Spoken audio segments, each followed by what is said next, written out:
Russia Ukraine యుద్ధంలో బాధితులైన భారతీయుల కుటుంబాలకు సాయం అందించాలంటూ సుప్రీంకోర్టు కీలక ఆదేశాలు జారీ చేసింది. బాధిత కుటుంబాలకు సహాయకారిగా ఉండేందుకు విదేశాంగ శాఖలో ఓ నోడల్ అధికారిని నియమించాలని కేంద్రాన్ని ఆదేశించింది.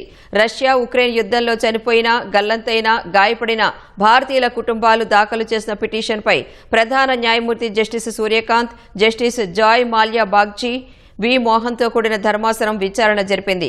ప్రాణాలు కోల్పోయిన వారి మృతదేహాలను గుర్తించేందుకు కుటుంబ సభ్యులతో DNA మ్యాచింగ్ ప్రక్రియ జరిపించాలని విదేశాంగ శాఖకు సూచించింది. ఢిల్లీలోని రష్యా రాయబార కార్యాలయంలో నష్టపరిహారం క్లెయిమ్ చేసుకునేందుకు బాధిత కుటుంబాలకు సాయం చేయాలని, అప్డేట్స్ ను ఎప్పటికప్పుడు స్థానిక భాషల్లో అందించాలని అధికారులను ఆదేశించింది.